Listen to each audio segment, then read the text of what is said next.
оор күндөр 14-нөн 17-сине чейин болгон Баткендеги согуш дейлүүгө жок болот.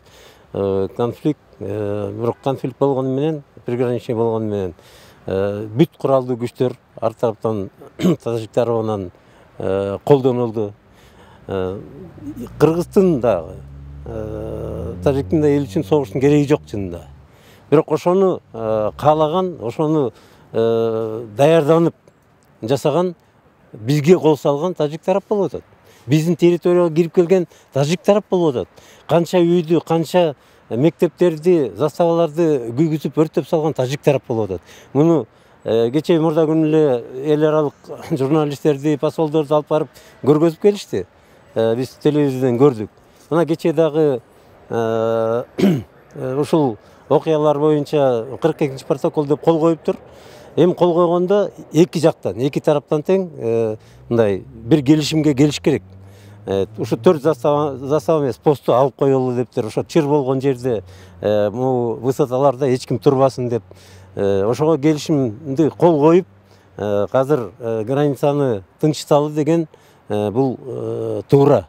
Согушту токтотолу деген бул туура.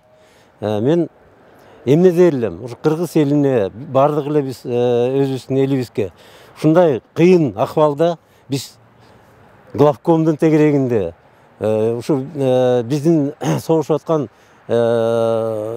пограничниктердин тегерегинде ошолорду колдоп, ошолорду артына күч болуп турушубуз керек. Кайра ошолорду жамандап, же болбосо тигинтиптир, минтиптир деген сөздөр чыгып атат.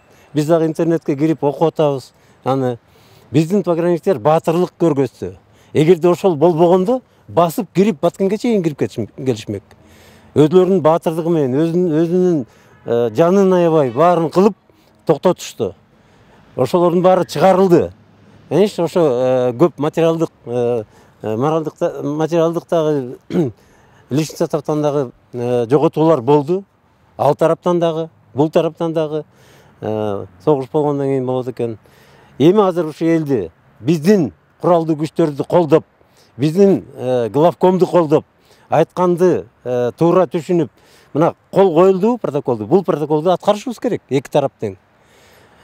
Анан кийин ал туура эмес, бул туура эмес, анан барып келгенсип сүйлөгөндөр бар. Ошол Тамдык деген кайда экен, Капчыгай деген кайда экен, Аксай деген кайда экен билбей туруп, жерден туруп айтып атышат. Азыр акыбал ошондой.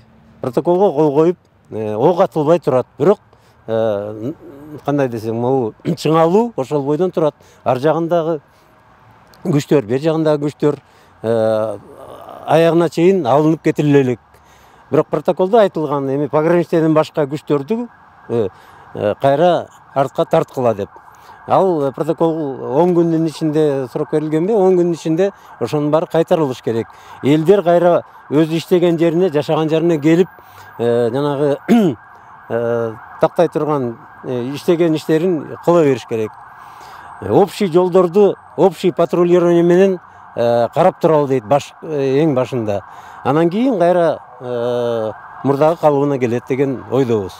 Эми биринчиден тажик тарап жалаң эле куралдуу күчтөр эмес, пограничниктер эмес, булар жанагы боевиктерин да колдонушпадыбы. Биз WhatsApp'тан көрүп аттык, Шок Искендер деген элдин баары берет. Жана Сакалчан 30-40тагылар, булар армия эмес. Аларды да привлекать этишти да, бул деструктивный деп коебуз, эми орусча айтканда, силаларды. Башын кесип алган, булардын почеркинен эле көрүнүп турат да. Нормальный куралдуу күчтөр мындай согушпайт. Даярдык булар болгон, бирок чынын айтыш керек. Булар келип атат, напряжение болуп атат деп, биз дагы, биздин пограничниктер дагы угуп, ошого өзүнүн аракеттерин кылышты. Эгерде ошондой аракет болбогондо, булар токтомок эмес. Булар баягы спорный территориянын баарын алып, тиги Баткенге чейин биздин элек анклав болуп калмак да. Ошондой цели, ошондой. Бардыкту эмеге кошуш керек, основной составка. И ошону менен талаш тарташ тура бермек да. Анан кийин тиги ООНго жазып, бияка жазып, 5 жыл, 10 жыл, 20 жыл качанча шилтеп жүрө бермекпиз. А биздин аскерлердин күчү менен ошолордун баары кайра ордуна келтирилди.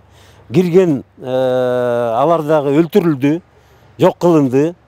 200 деп, эми ар кандай источниктер ар кандай айтып атышат. Биз так ар бирөөнү санаган жокпуз. Алардын өзүнүн айтышы боюнча ошондой болуп атат.